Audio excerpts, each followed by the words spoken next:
देखिए आज कल कॉल थी धरना प्रदर्शन की संगठनों द्वारा और जो लड़की के परिजन थे उनके द्वारा जो मुख्य मांग थी वो लड़की को रिकवर करने की थी। वो जो मुख्य मांग है वो उस पर कार्रवाई पुलिस ऑलरेडी कर रही थी और पुलिस उस पर लगी हुई थी। थोड़ा सा उसमें समय लग रहा था क्योंकि ये पुलिस की प्रक्रिया रहती है, उसको समय लगता है और रिकवर करने की जो पुलिस ने सूचना दी और जो इवन अनाउंस भी किया गया प्रदर्शनकारियों के सामने कि लड़की रिकवर कर ली। अब माँ बाप को जो पुलिस वाले हैं अपनी कस्टडी में लेके लड़की से के पास लेके जा रहे हैं ताकि वो उसको देख सकें। उसके बाद कानूनी प्रक्रिया रहती है, उसमें जुडिशियल मजिस्ट्रेट के सामने बयान वगैरह होते हैं, वो चलती रहेगी कार्रवाई। जिन लोगों के साथ साथ कि नहीं अभी तो वो जांच का विषय है, दोनों तरफ से हुआ है। पुलिस के भी आपने देखा होगा कल सिर फूटे हैं और इवन मेरे भी सिर पे ईंट लगते लगते बची है और अपनी प्रोटेक्शन के लिए ही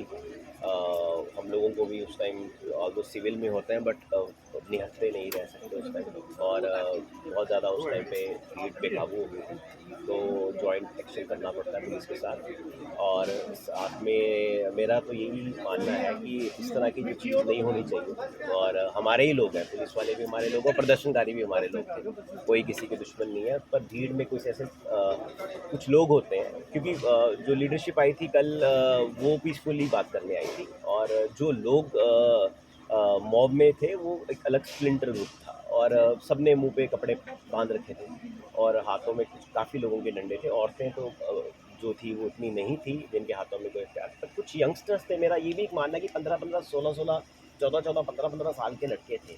वो मुझे देख के दुख भी हुआ, मैंने उनको बड़ा मतलब कुछ भी कह लें आप, दुख होता है कि उनका करियर बनने का है अभी और उन्होंने अपनी ज़िंदगी जीनी है अभी और वहाँ पे पुलिस वाले जब अगर एक्शन लेते हैं तो अगर उनको कुछ हो जाए तो उनके घर वालों को कितना दुख लगे। मैं बल्कि उनको बहुत समझाने की कोशिश कर रहा था, मैंने 144 की बात भी करी कि चले जाओ क्योंकि उनको करेक्टर सर्टिफिकेट मिलना है, उनको नौकरियां करनी है, उन्होंने अपना करियर बनाना है।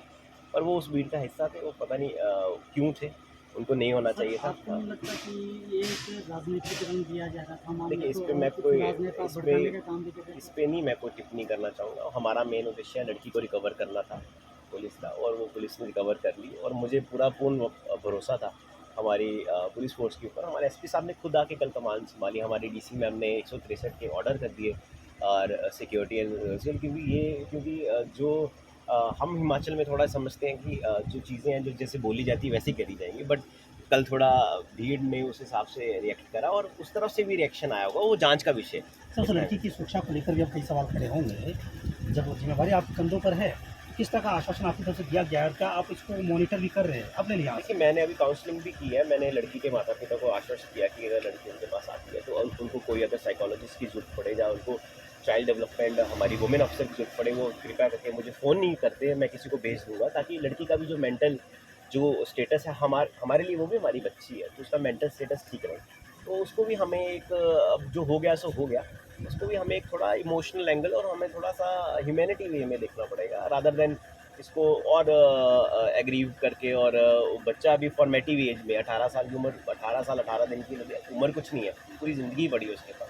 मैंने उनको यही माँ बाप को हम समझा रहे हैं कि उनका सर धारा 163 को लेकर अब अपडेट क्या है? देखिए वो क्या फीडबैक आप अभी अभी डीसी साहब को दें? माननीय उपायुक्त महोदय इसका ऑर्डर है जो एसपी साहब उनको जो जैसे पुलिस रिपोर्ट देगी इस तरीके से वैसे ही वो रिक्वेस्ट करके वो जो फर्दर ऑर्डर है मैं आपको अप्राइज करा सर क्या मैसेज है आपका यूथ के लिए?